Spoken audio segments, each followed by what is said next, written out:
पत्थर के जिगर वालों गम में वो रवानी है, खुद राह बना लेना बहता हुआ पानी है। साथियों, हमारे स्वभाव, हमारे चरित्र, हमारे व्यवहार को बहते हुए पानी की तरह रखना होता है, क्योंकि आप जानते हैं पानी की महत्ता, उपयोगिता तभी तक है जब तक वो निरंतर प्रवाहित हो रहा है। जहां पानी एक बार ठहरा वहां उसमें गंध हो जाती है। उसी तरह हमारे जीवन की उपयोगिता, महत्ता भी तभी तक है जब तक हजारों कठिनाइयों के बावजूद हम अपनी निरंतरता को कायम रखते हैं। जहां हम ठहरे वहां हमारी दुर्दशा भी वही हो जाती है जो ठहरे हुए पानी की होती है।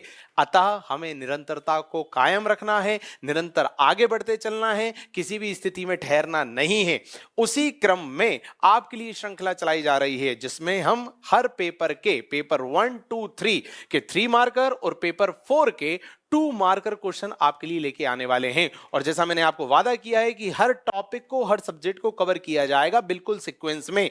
जैसा कि आप जानते हैं, फिलहाल अभी हमारा क्रम चल रहा है पेपर 1 का, और उसमें हमने सबसे पहले शुरुआत की है इतिहास से। इतिहास से संबंधित आज हमारा सेकंड लेक्चर है। इतिहास के हर टॉपिक को सीक्वेंस में निपटाया जाएगा। इतिहास कंप्लीट होगा फिर दूसरे सब्जेक्ट पे जंप किया जाएगा। इस तरह पूरा पेपर 1, पूरा पेपर 2, पूरा 3 और फिर पूरा पेपर 4, इन सभी के 3 मार्कर और पेपर 4 के 2 मार्कर कवर कराए जाएंगे जैसा मैंने कहा। साथियों, आज का हमारा टॉपिक है पेपर 1 हिस्ट्री का सिंधु घाटी सभ्यता। सिंधु घाटी सभ्यता से संबंधित कुल 25 3 मार्कर मैं आपके लिए लेके आया हूं।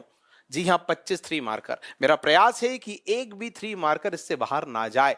साथियों, इन 25 3 मार्कर्स में कई सारी वेराइटीज को कवर करने का मैंने प्रयास किया है। पहली वेराइटी है सिंधु सभ्यता के प्रमुख स्थल से संबंधित, क्योंकि यदि आप विगत वर्षों के पेपर देखें तो आप पाएंगे कि सिंधु सभ्यता के स्थल से संबंधित प्रश्न बने हुए हैं। कोट डीजी आ चुका है एक बार, इसके अलावा हड़प्पा आ चुका है एक बार। तो सिंधु सभ्यता के प्रमुख स्थल से संबंधित भी मैं क्वेश्चन लाया हूं, जिसमें मैं आपको बताऊंगा कि प्रेजेंटेशन कैसे करना है, कौन कौन से तथ्य मेंशन करना है, जहां आपको पूरे नंबर मिलेंगे।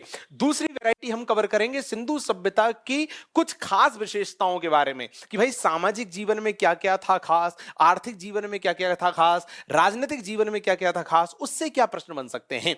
हम ये वाला सेक्शन भी देखेंगे। तीसरा सेक्शन हम कवर करेंगे सिंधु सभ्यता के अन्य नामों के बारे में। इस तरह से कई सारे सेक्शंस को हम कवर करने का प्रयास करेंगे। साथियों, शुरुआत करते हैं आज के टॉपिक की, सिंधु घाटी सभ्यता।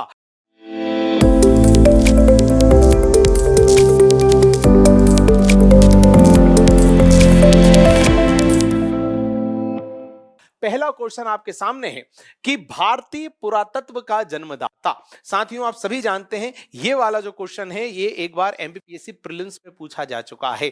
अतः मैंने उसको 3 मार्कर वाले स्लॉट में जरूर डाल के रखा है कि प्रश्न पूछा जा सकता है।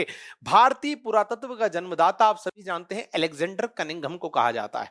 क्यों कहा जाता है? क्योंकि इन्होंने 1861 में भारतीय पुरातत्व विभाग की स्थापना की थी, इसलिए कहा जाता है। और साथियों, ये वही अलेक्जेंडर कनिंघम है जिनके बारे में कहा जाता है कि पहला पुरातात्विक निर्देशक जो सिंधु सभ्यता के महत्व को नहीं समझा था। जी हां, वो स्टोरी आपने सुनी होगी कि 1856 के आसपास की बात है। पंजाब के आसपास रेलवे लाइन बिछाई जा रही थी। एक इंजीनियर को पास के खंडर में किसी विशेष सभ्यता के होने का आभास हुआ। उसने बताया कि यहां कुछ खास है, प्लीज खुदाई करवाइए। बट अलेक्जेंडर कनिंघम ने नहीं कराई थी खुदाई, उसके महत्व को नहीं समझा था। वही अलेक्जेंडर कनिंघम कहलाता है भारतीय पुरातत्व का जन्मदाता। कारण क्या है? विभाग की स्थापना की थी। साथियों देखिए, भारतीय पुरातत्व के निर्देशक अलेक्जेंडर कनिंघम को कहा जाता है, ठीक, जन्मदाता, क्योंकि इन्होंने 1861 में भारतीय पुरातत्व विभाग की स्थापना की थी। बड़ा आसानी से लिख दिया हमने आंसर। अब वो वाला प्रकरण हम मेंशन नहीं करेंगे कि भाई ये पहला व्यक्ति था जो सिंधु घाटी के महत्व को नहीं समझा था, क्योंकि उस प्रकरण का, उस फैक्ट का, उस लाइन का इस क्वेश्चन से कोई सरोकार नहीं है। इसमें सीधे हम लिखेंगे नाम कि किसे कहा जाता है जन्मदाता और क्यों कहा जाता है जन्मदाता, क्योंकि 1861 में इन्होंने पुरातत्व विभाग की स्थापना की थी। That's it. तो आपने नॉर्मल पैराग्राफ फॉर्म में आंसर कंप्लीट कर दिया। कोई पॉइंट देने की जरूरत नहीं है, कोई पॉइंट विद हेडिंग देने की जरूरत नहीं है, जिसके बारे में मैंने कल चर्चा की थी आपसे। क्लियर? और आप देखें, लिमिटेड वर्ड्स में आपका पूरा काम हो गया। चलिए अगला क्वेश्चन देखते हैं। शिंडन। देखिए, जैसा मैंने कहा था कि एक कैटेगरी हमने कवर की है कि सिंधु घाटी सभ्यता के अन्य नामों की हम चर्चा करेंगे, क्योंकि सिंधु घाटी सभ्यता के क्या क्या अन्य नाम थे और क्यों थे, इस पे प्रश्न बन सकता है 3 मार्कर। तो सिंधु घाटी का एक अन्य नाम था शिंडन। इसके अलावा एक नाम था मेलुहा। तो साथियों, शिंडन और मेलुहा दोनों नाम उसे दिए गए थे पड़ोसी सभ्यताओं के द्वारा। पड़ोसी तो नहीं कहेंगे, दूसरे जगह पे वो थी, पर समकालीन सभ्यताओं द्वारा। क्लियर? क्यों दिए गए थे? क्योंकि यहां पर कपास की अच्छी खासी खेती होती थी। तो जो शिंडन नाम है वो दिया था नील घाटी सभ्यता के लोगों ने, जो मिस्र में थी। ठीक। और एक नाम और आएगा अभी, मेलुहा, वो दिया था मेसोपोटामिया के लोगों ने, वो वाला नाम। क्यों? सेम रीजन कि सिंधु घाटी के आसपास कपास अच्छा खासा होता था। देखिए क्या लिखा है, कपास के उत्पादन के कारण नील घाटी सभ्यता ब्रैकेट में मिस्र वासियों द्वारा सिंधु सभ्यता का नामकरण। बड़े सिंपल सा मैंने लिख दिया आंसर। तो देखो सब बता दिया मैंने। शिंडन किसका नाम है? सिंधु घाटी सभ्यता का। क्यों है? क्योंकि कपास का उत्पादन हो रहा है। और किसने दिया नाम? नील घाटी सभ्यता, मतलब मिस्र वासियों ने दिया नाम। 3 फैक्ट बता दिए कि नहीं बता दिए? और देखिए बिल्कुल संक्षेप में बातें करी मैंने। कपास उत्पादन के कारण, नंबर 1। नंबर 2, सिंधु घाटी को दिया गया नाम। नंबर 3, किसके द्वारा दिया गया? तो नील घाटी सभ्यता वासियों द्वारा दिया गया नाम, जो कि मिस्र के थे। 3 फैक्ट। क्लियर? उसी तरह देखिए अगला क्वेश्चन, मेलुहा सेम, बट नील घाटी सभ्यता की जगह जाएगा दजला फरात या मेसोपोटामिया वाले लोग। ठीक। कपास के उत्पादन के कारण ही दजला फरात सभ्यता का नाम था दजला फरात, आप जानते हैं मेसोपोटामिया के लोग हैं, उनके द्वारा सिंधु सभ्यता का नामकरण किया गया। बड़ी सिंपल सी बात। आगे देखें अगला क्वेश्चन, इसके नामकरण से ही संबंधित। साथियों, सिंधु घाटी सभ्यता को आप सभी जानते हैं नगरी सभ्यता भी कहा जाता है। क्यों कहा जाता है? क्योंकि इनके जीवन के जो आदर्श थे और जीवन की जो शैली थी, दोनों उच्च स्तरीय थी। मतलब भौतिकता के मामले में भी इनका जीवन बड़ा संपन्नता से भरा हुआ था। इसके अलावा आदर्शों के मामलों में, सिद्धांतों के मामलों में, वैचारिक मामलों में भी ये उच्च स्तर पर विद्यमान थे। यही कारण है कि इन्हें नगरी सभ्यता की संज्ञा दी जाती है। जानते हैं आप सभी लोग? तो देखिए इस आंसर को किस तरह लिखा हुआ है। सिंधु वासियों के जीवन का उच्च आदर्शों, आदर्श मतलब वैचारिक आधार पर, व भौतिक उपलब्धियों, मतलब जो मटेरियलिस्टिक अचीवमेंट होते हैं, सुविधाएं, फैसिलिटीज, ये सब होती है, पर आधारित होने के कारण यह नाम दिया गया। मतलब नगरी सभ्यता उसे कहते हैं जो हर मायने में उच्च स्तरीय हो, वैचारिक मामलों में भी और भौतिक मामलों में भी। क्लियर है? वो बताने का प्रयास किया है। देखिए वैचारिक मामलों में भी और भौतिक मामलों में भी। क्लियर? चलिए उदाहरण देख लीजिए। नगर नियोजन, उत्तम जल निकासी और अवसंरचनात्मक विकास। भाई सिंधु घाटी सभ्यता का जो नगर नियोजन था, टाउन प्लानिंग थी, इतनी शानदार थी कि आज की हमारी आधुनिक भारत की टाउन प्लानिंग उसके सामने छोटी पड़ जाए, कमजोर प्रतीत होने लगे। क्लियर? इसके अलावा जल निकासी, जो ड्रेनेज सिस्टम उनका था, बड़ा शानदार था। इसके अलावा अवसंरचनात्मक विकास, जो बाकी का था, सड़कों का निर्माण या जो सुरक्षा प्राचीर उनकी थी, इसके अलावा जो उनका अन्नागार था, बृहद स्नानागार था, ये सब इतना शानदार था कि आज का जो आर्किटेक्ट वाला जो सिस्टम है वो उसके सामने कमजोर प्रतीत होता है साथियों। तो ये है कंप्लीट आंसर। तो देखिए हमने क्या किया, आंसर को नॉर्मल थ्योरेटिकल फॉर्म में लिखा, कोई पॉइंट देने की जरूरत नहीं है, और साथ में एग्जांपल भी दिया। एग्जांपल वगैरह से क्या होता है, आपका आंसर थोड़ा सा परिष्कृत हो जाता है।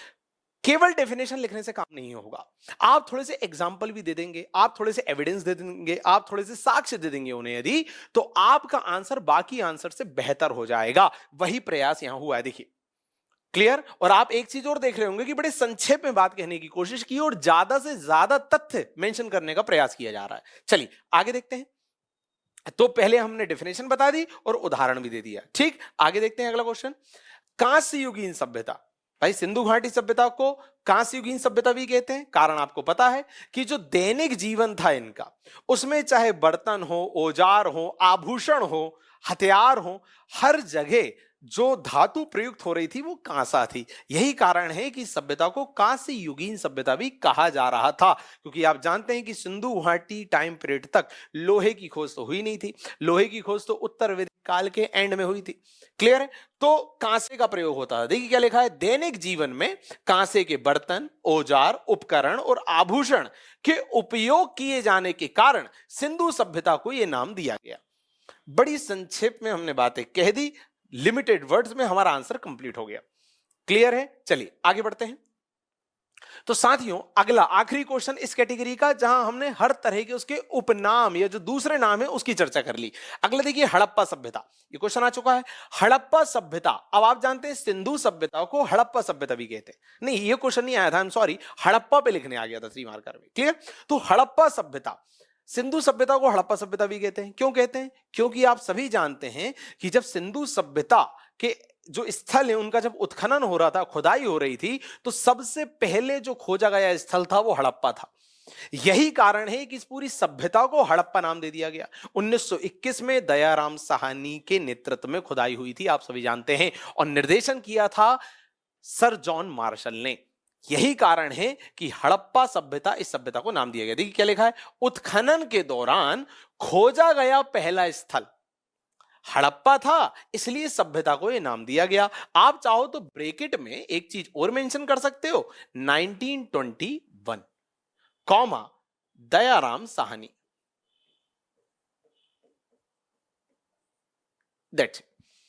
तो हमने ज्यादा से ज्यादा फैक्ट भी बता दिए। मैंने आपको कल वाली क्लास में भी कहा था कि भाई यदि आपके पास ईयर है किसी चीज से रिलेटेड, वर्ष आपको पता है, तो वो भी आप मेंशन कीजिए। इतिहास में उस सब का फर्क पड़ता है।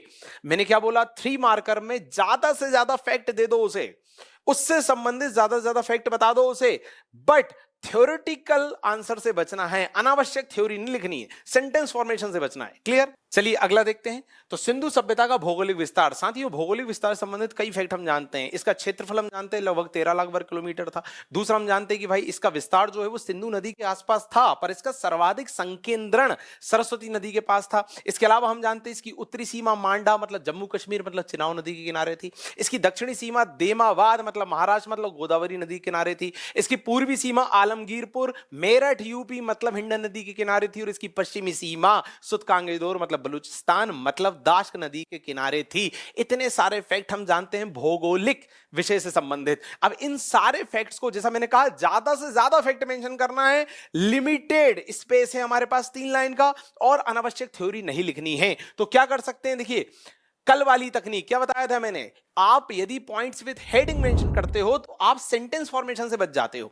तो पहली हेडिंग मैंने दे दी क्षेत्रफल डैश 13 लाख वर्ग किलोमीटर, दूसरी हेडिंग दे दी समुद्री विस्तार, इतना है, वही है त्रिभुजाकार आकृति। अच्छा, तीसरा देखो फैक्ट बता दिया, सर्वाधिक विस्तार सिंधु के आसपास, सर्वाधिक संकेंद्रण सरस्वती नदी के किनारे। अच्छा, बिंदु, उत्तरी बिंदु मांडा, दक्षिणी बिंदु देमाबाद, पूर्वी बिंदु आलमगीरपुर और पश्चिमी बिंदु सुतकांगेडोर। अब देखिए 3 लाइन में मैंने लगभग 5 फैक्ट आपको बता दिए। कितने सारे फैक्ट, अब वो कहां काटेगा नंबर, और आप इसमें से बताइए अनावश्यक थ्योरी कहां पर है, कहीं नहीं है। Cut to cut fact mention करें। 3 मार्कर इज ऑल अबाउट ज्यादा से ज्यादा फैक्ट मेंशन करना, that's it. But sentence formation से बचना और क्लैरिटी के साथ मेंशन करना, नीट एंड क्लीन तरीके से मेंशन करना, ओवर राइटिंग नहीं होनी चाहिए। तो देखिए आप, और सबसे बेस्ट तरीका जैसा मैंने कल भी बताया था, यदि आप हेडिंग्स दे देते हैं तो आप थ्योरी या सेंटेंस फॉर्मेशन से बच जाते हैं। दूसरी बात देखिए, मैंने कल भी स्पष्ट किया था कि एक लाइन में आप 2 पॉइंट भी लिख सकते हैं। भाई यदि आपके पॉइंट छोटे छोटे हैं तो देखिए एक पॉइंट हमारा यही कंप्लीट हो गया, क्षेत्रफल 13 लाख वर्ग किलोमीटर, तो पूर्ण विराम लगा दिया हमने, समुद्र विस्तार वहीं बता दिया। फिर अगली लाइन में आइए, एक फैक्ट ये बता दिया, पूर्ण विराम दूसरा फैक्ट ये, कोई दिक्कत की बात नहीं। ऐसा जरूरी नहीं है कि एक बड़ी सी लाइन में केवल एक छोटा सा फैक्ट बताना है आपको। क्लियर है? बट नीट एंड क्लीन होना चाहिए, स्पष्ट समझ में आना चाहिए। आगे बढ़ते हैं, अगला क्वेश्चन देखते हैं। सिंधु सभ्यता के निर्माता, साथियों आप सभी जानते हैं सिंधु सभ्यता के निर्माता कौन थे, इसको लेके मतभेद की स्थिति है। हर विद्वान ने अपना अलग मत दिया था। तो देखिए 3 मार्कर में हमने इसे कैसे लिखा, एक मत का अभाव।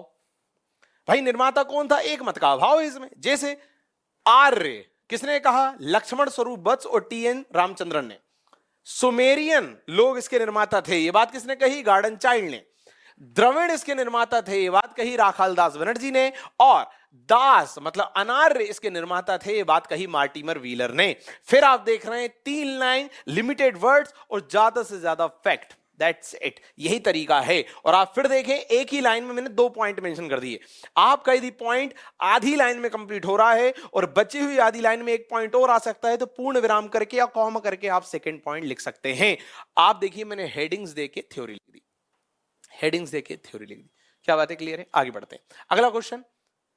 धोलावीरा। देखिए अब फिर एक कैटेगरी आ गई। मैंने क्या बोला था कि सिंधु घाटी सभ्यता के जो प्रमुख स्थल होते हैं, कई सारे प्रमुख स्थल है, हड़प्पा है, मोहनजोदड़ो है, कालीबंगा है, चानूदड़ो है, धोलावीरा है, बनवाली है, राखीगढ़ी है, कई सारे स्थल है और सबसे संबंधित 3 मार्कर आ सकता है। तो अब मैं सारे स्थल आपके सामने नहीं ला सकता, पर मैं कुछ 2-3 इस तरह के क्वेश्चन आपके सामने लाऊंगा और आपको बताऊंगा कि यदि कोई भी 3 मार्कर इस तरह का आता है तो आपको यही पॉइंट लिखना है। साथियों धोलावीरा पे यदि आप 3 मार्कर देखें तो पहला पॉइंट आपको दिख रहा है उत्खनन, मतलब इसका उत्खनन किसने किया। दूसरा आपको दिख रहा होगा इसकी अवस्थिति, मतलब ये वर्तमान में कहां है या किस नदी के किनारे है। तीसरा आपको दिख रहा होगा यहां से मिले प्रमुख साक्ष्य, यहां से क्या क्या चीजें प्राप्त हुई या यहां क्या होता था, किस तरह का जीवन था। और चौथा बिंदु दिख रहा होगा यदि उससे संबंधित कुछ विशेष है तो देखिए उत्खनन पहला पॉइंट, रविंद्र सिंह बिष्ट और जगपति जोशी, दैट्स इट। कोई थ्योरी फॉर्म किया, कोई सेंटेंस बनाया, नहीं बनाया।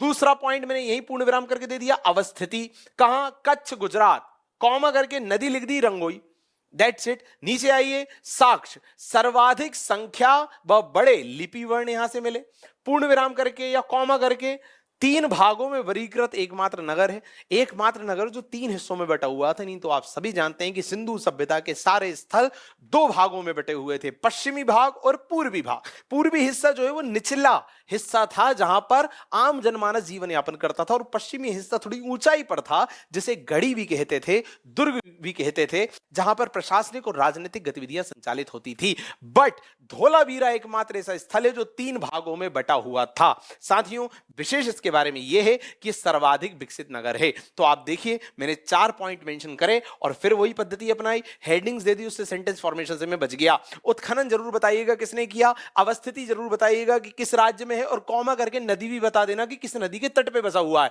तीसरा आप जरूर बताइएगा कि उस स्थल से कौन से साक्ष्य प्राप्त हुए, बहुत ज्यादा इंपॉर्टेंट है। और चौथा बिंदु, इसकी मैंने एक व्यवस्था करी हुई है कि यदि विशेष है उससे संबंधित कुछ तो वो भी आप बता दीजिएगा। ये सर्वाधिक विकसित नगर था। साथियों उसी तरह देखिए आया चानूदड़ो, सेम पैटर्न देखिए, पहला उत्खनन गोपाल मजुमदार, अवस्थिति सिंध प्रांत पाकिस्तान, नदी है सिंधु, साक्ष्य कौन कौन से मिले, झूकड़ झांकड़ संस्कृति के अवशेष, मन के निर्माण का कारखाना, वृत्ताकार ईंटें और 3 बड़े टीले यहां से प्राप्त हुए।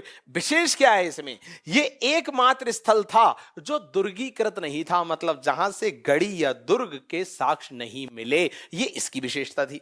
जैसे उसकी विशेषता थी कि वो सर्वाधिक विकसित नगर था। साथियों तो इस तरह से 4 बिंदुओं में इससे संबंधित यदि कोई भी प्रश्न आता है तो आपको लिखना है। 2 बार आ चुका है जैसा मैं बता चुका हूं, पिछला ही आप पेपर देखें तो पूछा गया था कोट डीजी के बारे में। आगे देखते हैं अगला क्वेश्चन, बृहद स्नानागार। अब देखिए मैं कुछ क्वेश्चन वो भी आपके लिए लेके आने वाला हूं जो कुछ खास या विशेष स्थली से संबंधित हैं। अब बृहद स्नानागार एक प्रसिद्ध एक स्थल था, कहां था, मोहनजोदाड़ो में था। क्या था, एक नहाने का स्थान था। बृहद स्नानागार, ग्रेट बाथ बोलते हैं जैसे अंग्रेजी में, क्लियर। और नहाने का स्थान तो है पर इसका उपयोग क्या था या महत्व क्या था, तो आप सभी जानते हैं धार्मिक प्रयोजनों के लिए यह प्रयुक्त होता था। मतलब ऐसा माना जाता था कि लोग वहां जाते थे, स्नान करते थे, पूजा पाठ करते थे, यज्ञ हवन करते थे और खाना खिलाते थे पूरे लोगों को, गरीबों को, क्लियर। तो जरा देखिए क्या मामला है। अवस्थिति मोहनजोदाड़ो के पश्चिम में विद्यमान।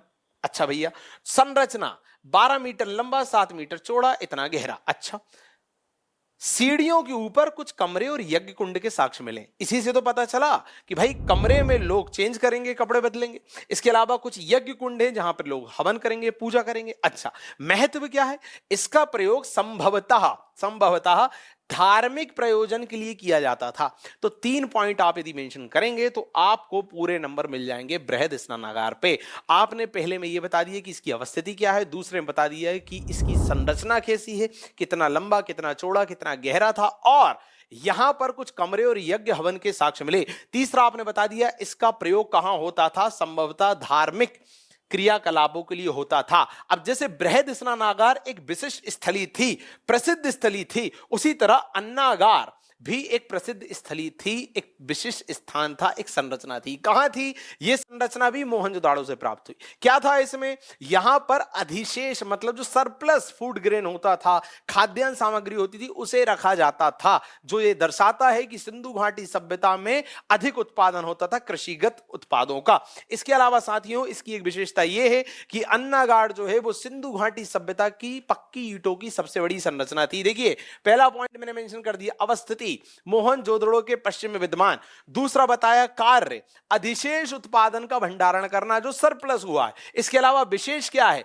पक्की ईंट से बनी सबसे बड़ी संरचना। चलिए आगे बढ़ते हैं, अगला 3 मार्क। गोंदीवाड़ा या डॉकयार्ड कहते हैं। Same pattern, same. अवस्थिति बताओ, अवस्थिति कहां मिला? लोथल में मिला। कार्य क्या था? जैसे अन्नागार का काम था अधिशेष भंडारण को सुनिश्चित करना, अधिशेष उत्पादन का भंडारण करना। इसका क्या काम था? इसका काम था समुद्री जो जहाज है उन पर लंगर डाल के उनके बांध के रखना। ठीक, और साथ ही इसमें विशेष यह है कि कच्ची ईंटों की सबसे बड़ी संरचना थी। कार्य क्या है? समुद्री जहाजों पर लंगर डालने में प्रयुक्त होता था। कच्ची ईंट की सबसे बड़ी संरचना थी। जैसे अन्नागार पक्की ईंटों की सबसे बड़ी संरचना थी, ये कच्ची ईंटों की सबसे बड़ी संरचना थी। देखिए पैटर्न वही है। 3 पॉइंट कवर कर दिए, सारे फैक्ट कवर हो गए, 3 नंबर पूरे मिल जाएंगे। अगला उसी तरह की एक प्रसिद्ध स्थली थी समाधि R37। अब समाधि से नाम समझ में आ रहा है कि भाई समाधि मतलब लोगों को यहां दफनाया जाता होगा, बट 37 से समझ में आता है कि 37 थी, पर नहीं, 37 नहीं थी। साथियों हड़प्पा में एक समाधि प्राप्त हुई जिसे R37 कहा गया, जहां कुल 57 कब्रें विद्यमान थी। तो देखिए क्या लिखा है, हड़प्पा के दक्षिण से 57 कब्रों वाला कब्रिस्तान मिला जिसे समाधि R37 कहा गया। That's it. यहां कोई पॉइंट की जरूरत नहीं, कोई हेडिंग की जरूरत नहीं, सीधे एक लाइन में या थ्योरी या पैराग्राफ फॉर्म में हमारा आंसर कंप्लीट हो गया। क्लियर? पर यहां भी आप देखिए हमने ये भी बता दिया कहां है भैया, तो हड़प्पा के दक्षिण में है। क्या है भैया? तो 57 कब्रों वाला कब्रिस्तान है भैया। बात क्लियर है? कुछ फैक्ट बचे ही नहीं इससे रिलेटेड। चलिए आगे बढ़ते हैं। हड़प्पाई लिपि। अब भैया किस तरह की लिपि प्रयुक्त होती थी? तो साथियों लिपि के बारे में बहुत इंपॉर्टेंट बात समझना, जो हड़प्पाई या जो सिंधु सभ्यता में जो लिपि प्रयुक्त होती थी उसे भाव चित्रात्मक लिपि कहते थे। तो नाम क्या है? भाव चित्रात्मक। पहला पॉइंट। देखिए हेडिंग देने से ही फायदा है, आप अनावश्यक थ्योरी से बच जाते हैं और कितने सारे फैक्ट दे देते हैं आप उसको। लिखावट, इसमें दाएं से बाईं ओर की ओर लिखा जाता था। इसमें सर्वाधिक प्रयुक्त चित्र जो है वो मछली का था। तो सिंधु घाटी सभ्यता की जो लिपि थी मतलब भाव चित्रात्मक लिपि, उस लिपि में जो सर्वाधिक जिस चित्र का प्रयोग हुआ है वो मछली का चित्र था। और साथ ही इस लिपि में कुल मूल चिन्ह जो है वो 64 थे। तो 4 फैक्ट हमने आपको बता दिए हड़प्पाई लिपि के बारे में 2 लाइन में। क्या बातें क्लियर है? आपको ज्यादा से ज्यादा नंबर मिल जाएंगे। आगे देखते हैं। हड़प्पाई मोहर, जैसे लिपि वैसे मोहर की बात भी कर लेते हैं। तो भैया जो मोहर है इस पे अंकन क्या होता था?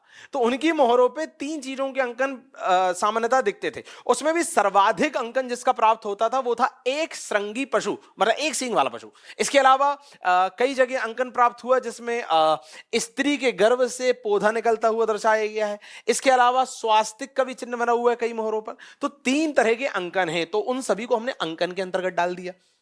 क्लियर? दूसरा पॉइंट देखिए आकार। इनका आकार आयताकार और वर्गाकार था, जिसके साक्ष्य हमें मेसोपोटामिया और बहरीन से मिले हैं। अच्छा, तीसरा देखें विशेष, तो ये सर्वाधिक लेख युक्त मोहरें होती थी, बहुत ज्यादा लेख लिखे होते थे, खासकर हड़प्पा से प्राप्त हुई मोहरों पर।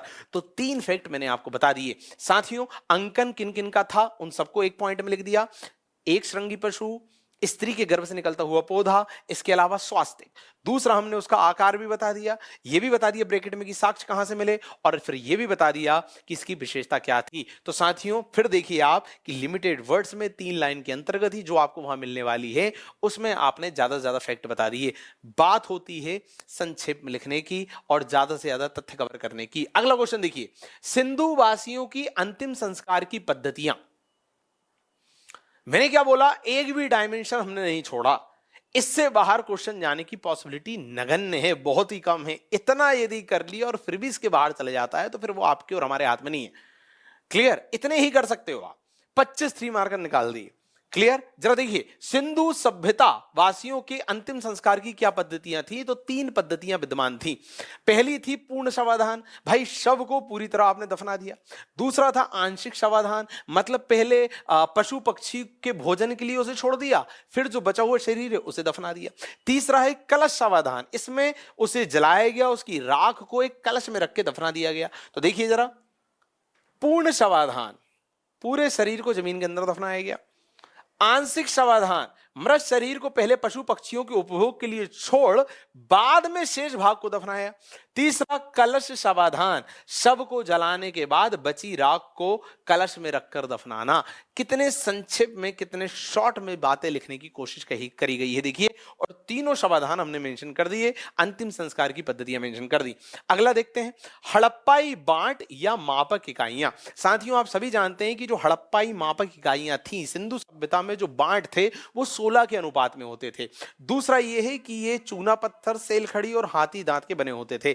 और चूंकि पूरी सिंधु सभ्यता के स्थलों से हमें 16 के अनुपात के मोहर और ये बांट मिले हैं, यही कारण है कि सिंधु सभ्यता में केंद्रीकृत शासन व्यवस्था होने का अनुमान लगाया जाता है। सेंट्रलाइज्ड पॉलिटिकल सिस्टम, कि एक जैसी चीज हर जगह है तो ऑब्वियसली सेंट्रलाइज सिस्टम रहा होगा। देखिए क्या लिखा है, बांट के मतलब बांट 16 के अनुपात में होते थे, जिनका निर्माण चूना पत्थर, सेलखड़ी, हाथी दांत से होता था। That's it. एक लाइन में आंसर कंप्लीट हो गया, ज्यादा से ज्यादा 1.5 लाइन में लिखोगे आप इसे, पर हमने सब चीज बता दी। पहला तो ये बता दिया 16 के अनुपात में थे, दूसरा ये बता दिया कि भाई चूना पत्थर, सेलखड़ी और हाथी के दांत से बने होते थे। और यदि फिर भी स्पेस बच रहा है और जगह बच रही है तो आप लिख सकते हैं, जो कि सूचक था, किस चीज का सूचक था? केंद्रीकृत शासन व्यवस्था का, केंद्रीकृत शासन का, कि हर जगह एक जैसा था ना सब कुछ। क्लियर? आगे बढ़ते हैं साथियों। अगला क्वेश्चन, 19वां क्वेश्चन है सिंधु सभ्यता की प्रजातियां। तो साथियों सिंधु सभ्यता में भूमध्य सागरीय, प्रोटो ऑस्ट्रेलाइड, मंगोलाइड और अल्पाइन ये प्रजातियां विद्यमान थी, ऐसा माना जाता है। तो सीधे नाम लिख देना है, काम कंप्लीट हो जाएगा। आगे देखते हैं, सिंधु सभ्यता का सामाजिक स्वरूप। तो साथियों आप सभी जानते हैं कि जो सिंधु सभ्यता थी वो मात्र सत्तात्मक समाज के रूप में अपनी पहचान को रखती है। मतलब महिला की स्थिति एक आदर्श स्थिति थी, एक उच्च स्तर पर महिला को दर्जा प्राप्त था, डिसीजन मेकिंग में महिला आगे थी। और इसके कई सारे साक्ष्य हैं, जरा देखिएगा। मात्र सत्तात्मक समाज, क्या पूछा उनने स्वरूप पूछा, तो हमने क्या बता दिया? मात्र सत्तात्मक समाज। क्यों? महिलाओं की आदर्श स्थिति विद्यमान थी। मतलब कैसा स्वरूप था वो भी बता दिया, उसका कारण भी बता दिया कि उनकी स्थिति आदर्श थी, उच्च स्तरीय थी। अब देखिए उदाहरण भी बता रहा हूं मैं। मोहनजोदड़ो से प्राप्त 14 सेंटीमीटर की नर्तकी की मूर्ति। भाई एक नर्तकी की मूर्ति है, मतलब महिलाओं को इतनी स्वतंत्रता रही होगी ना कि वो खुल के नृत्य कर रही हैं, और किसी कलाकार ने उस संबंध में एक मूर्ति भी बना दी। ये है ना उनकी स्वतंत्रता का सूचक। और देखिए मातृ देवी की पूजा करते थे वो लोग, महिला देवी को पूजते थे, मतलब महिलाओं को सम्मान देते थे। हड़प्पा से आप जानते हैं कि मूर्ति, एक मोहर प्राप्त हुई है जहां महिला के गर्भ से एक पौधा निकलता हुआ दर्शाया गया है, जिससे प्रतीत हो रहा है कि वो ये मानते थे कि सृष्टि की निर्माता या सृष्टि की आधारशिला महिला ही है, उसे सम्मान देते थे। और साथियों स्त्री विरोधी जितनी कुप्रथाएं होती थी वो भी वहां नहीं थी, कुछ कुछ थी पर अधिकांश नहीं थी। क्लियर? तो हमने क्या किया, इस पूरे आंसर में 3 तरह के डायमेंशन कवर किए। पहला जो उसने पूछा वो बताया, सामाजिक स्वरूप क्या था भैया, तो मात्र सत्तात्मक था। दूसरा रीजन भी बताया क्यों था, और तीसरा उदाहरण भी दिए। आपको यदि लग रहा है कि वर्ड लिमिट ज्यादा जा रही है तो उदाहरण एक आध कम कर दो। क्लियर? आगे बढ़ते हैं। टेराकोटा। साथियों आप सभी जानते हैं सिंधु सभ्यता में जो भवन, मंदिर ये सब जो निर्मित थे ये पक्की ईंटों से बने हुए थे, और पक्की ईंट को ही टेराकोटा कहा जाता है। तो सिंधु सभ्यता में प्रयुक्त पक्की ईंट। That's it, answer complete. आगे देखते हैं, क्यूनिफॉर्म लिपि। आप सभी जानते हैं साथियों विश्व की सबसे पुरानी लिपि मानी जाती है क्यूनिफॉर्म लिपि, जो बेसिकली सुमेरियन वासियों द्वारा प्रयुक्त होती थी। तो देखिए क्या लिखा है, विश्व की प्राचीनतम लिपि जो सुमेरियन वासियों द्वारा प्रयुक्त होती थी। दैट्स इट, आगे बढ़िए। सिंधु सभ्यता के केंद्रीकृत स्वरूप के उदाहरण बताइए। हम कैसे माने कि वहां की राजनीतिक व्यवस्था केंद्रीकृत थी, कुछ उदाहरण दे दीजिए। लो उदाहरण भैया। विभिन्न क्षेत्रों में एक रूपता देखी गई, इसलिए वहां की व्यवस्था को केंद्रीकृत कहा गया। उदाहरण लो भैया इसके भी। उदाहरण, एक समान नगर नियोजन एक जैसा था, टाउन प्लानिंग। दूसरा, मोहर और लिपि एक जैसी थी हर जगह। तीसरा, मृदभांड मतलब मिट्टी के बर्तन लाल काले रंग के एक जैसी। तो इतनी सारी एक रूपता, यूनिफॉर्मिटी जो थी, उससे पता चल रहा है कि भैया यहां पर केंद्रीकृत व्यवस्था विद्यमान थी। क्लियर? अब देखिए, वर्ड लिमिट भी लिमिटेड और सारा आंसर कंप्लीट हो गया। ऊपर हमने बता दिया रीजन एक रूपता थी, नीचे हमने दे दिया उदाहरण। उदाहरण यदि आप दे रहे हैं तो हिस्ट्री में आपके नंबर ऑटोमेटिकली बाकियों से ज्यादा हो जाएंगे। इसके अलावा आप यदि वर्ष मेंशन कर रहे हैं, आपके नंबर ज्यादा हो जाएंगे। हिस्ट्री का पूरा रोल ही ये है कि आप उदाहरण दे दीजिए, आप साक्ष्य दे दीजिए, एविडेंस, या आप वर्ष मेंशन कर दीजिए, गेम इज ओवर। आगे देखें, सिंधु सभ्यता से संबंधित कृषिगत क्रियाकलापों के साक्ष्य दे दो। आप देख रहे हैं, मैंने कहा ना, मैंने हर डायमेंशन से रिलेटेड क्वेश्चन कवर किए, तो साक्ष्य संबंधित सारे क्वेश्चन कवर कर दिए कि कृषिगत काम होता था, उसके साक्ष्य दे दो। केंद्रीकृत शासन व्यवस्था थी, उसके साक्ष्य दे दो। देखो भाई, इसके साक्ष्य आप सभी जानते हैं। कालीबंगा से क्या प्राप्त हुए थे? जुते हुए खेत। इसके अलावा लोथल रंगपुर से क्या प्राप्त हुआ? धान की भूसी। धोलावीरा से क्या प्राप्त हुआ? जलाशय। बनावली से क्या प्राप्त हुआ? मिट्टी का हल। मोहनजोदड़ो से क्या प्राप्त हुआ? कुआं और अन्नागार। इसके अलावा हड़प्पा से क्या प्राप्त हुआ? 12 अन्नागार। 5 एग्जाम्पल दे दिए। क्या 3 नंबर नहीं देगा वो? और मैंने क्या बोला, एक पॉइंट के बाद दूसरा पॉइंट उसी लाइन में आप शुरू कर सकते हो, पूर्ण विराम करें, कोई दिक्कत नहीं, बस स्पष्ट होना चाहिए। क्लियर? आगे बढ़े। आखिरी क्वेश्चन, सिंधु सभ्यता में पशुपालन का महत्व था या पशुपालन हो रहा था, उसका साक्ष्य दे दो। मैंने क्या बोला, साक्ष्य से रिलेटेड भी सारे कैटेगरी कवर कर लिए हमने, सारे क्वेश्चन कवर कर लिए।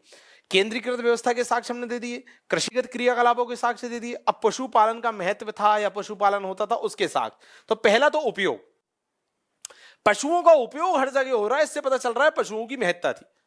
कहां कहां उपयोग हो रहा है? मोहरों में, मृदभांडों पर पशुओं की आकृति बनी है। इसके अलावा जो बांट बन रहे थे वो हाथी के दांत से बनते थे। तो ये जो उपयोग है पशुओं का, ये दर्शा रहा है कि उनका महत्व था। इसके अलावा साक्ष्य भी मिले हमें कुछ। क्या साक्ष्य मिले?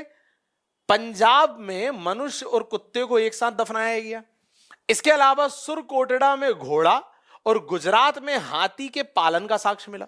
मतलब पशुओं को पाल रहे थे, पशु के साथ इंसान को दफना रहे थे, उसकी प्रिय इकाई हुआ करती थी। तो इससे पता चल रहा है कि पशुओं का महत्व था या पशुपालन अच्छा खासा हो रहा था। तो हमने पशुओं के महत्व को दर्शाने के लिए एक तो उपयोग बता दिया और दूसरा साक्ष्य बता दिया। और आप देख रहे हैं मेरे हर आंसर में साक्ष्य मतलब उदाहरण, ये सब की प्रभुता है, इस सभी से आपके नंबर बढ़ेंगे। तो साथियों, ये थे कुल 25 क्वेश्चन जो 4-5 वेराइटीज को कवर किए हुए थे। आशा करेंगे कि इन 25 क्वेश्चन से ही कोई ना कोई प्रश्न या इस तरह की कैटेगरी से ही कोई प्रश्न बने। और इस पूरे लेक्चर के नोट्स पीडीएफ फॉर्म में प्राप्त करने हो तो आप हमारा टेलीग्राम ग्रुप ज्वाइन कर सकते हैं, जिसकी जानकारी नीचे डिस्क्रिप्शन में दी हुई है। आपको वहां इसके नोट्स पीडीएफ फॉर्म में मिल जाएंगे। इसके अलावा भी हम मेंस के अलग अलग नोट्स का कंटेंट वहां उपलब्ध कराते हैं, तो जरूर जुड़िए हमारे टेलीग्राम ग्रुप से। बहुत बहुत धन्यवाद।